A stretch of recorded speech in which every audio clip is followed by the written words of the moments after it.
Okay, we got one more final week video. So this is going to be real short, and it's to the point. Every year that I've been a teacher, I've had students do an evaluation of me. I think it's important. This is not created by the school board, the superintendent, Mr. Brown, Mrs. Lawn, nobody besides me. I need feedback. I need honest feedback. It's the only way I'm going to grow.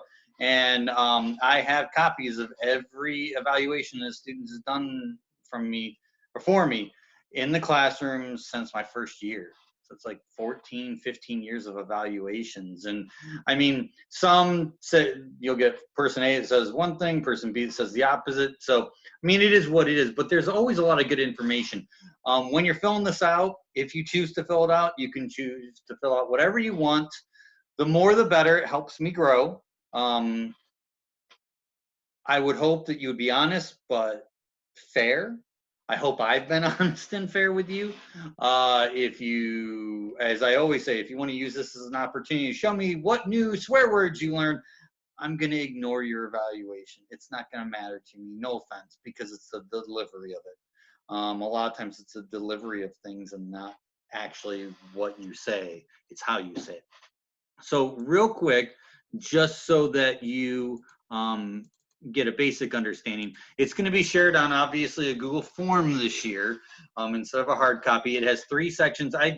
Some of you will do every single one of them. Some of you won't do any. Some of you will just do a few. The first section is all like strategies we did in class. It does require you to tell me what period you were in, because that helps me kind of understand. And please pick the right period. If not, you're not helping me. It does have an option for saying who you are. You do not have to. This can be anonymous. If you do want me to know that it's you, though, then put your name on it. Or at the end, where there's an opportunity to give some reflective statements, you can write it there. You can email, whatever. So this whole first part, they're all like essay kind of answers. You write yes, no. You can write whatever you want. You can skip it. So it goes through unit guides, the note taking, test quizzes. You get the general idea. Projects. Okay. Then it goes all the way down to a second section. This is for the 4th quarter, the digital learning.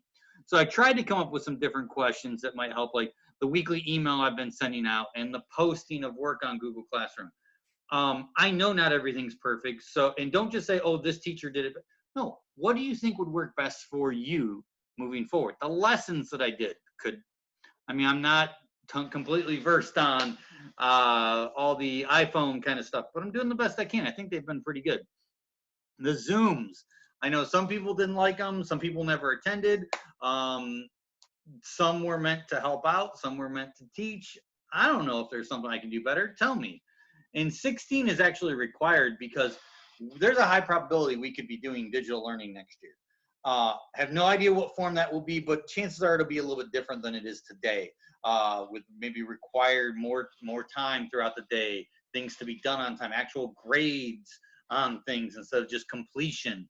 So this is critical. Anything you can give me that could help me just mentally prepare, maybe not physically prepare with things, but what do you think was good? What would you say is not good? I know many of you are going to say, I can't focus, and I get that.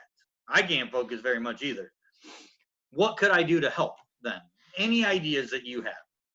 The third section is the fun section. It's the more open-ended, and that's where I think most of you will go. What's most successful thing about the class, least successful, and you could probably skip the front and do this if you wanted. Most interesting, what do you remember? What can I do to help future students? But there are some required here at the bottom. 18, if a 7th grader was to ask you what this class was like, what advice would you have for them? And every year I get pretty close to the same advice, but it's still good to hear. It's good to help out. If you're in the advanced class, make that very clear that it's advanced in what you would suggest.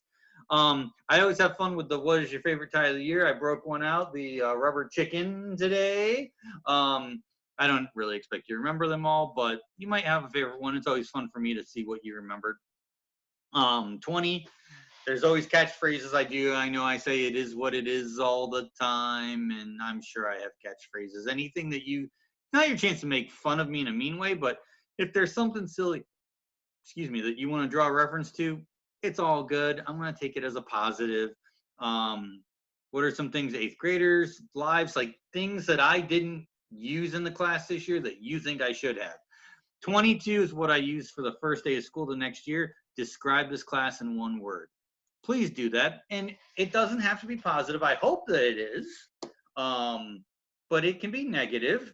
That's fine. I've put negative words up on the board before because I hope everybody gets something positive. But, you know, be creative. Look in your thesaurus. Come up with some cool words. It can be a couple words if you need to. And I actually should have made, that is required.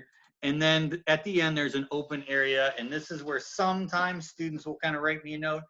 Guys, remember, anything you can give me is helpful. Like I said, be respectful with it.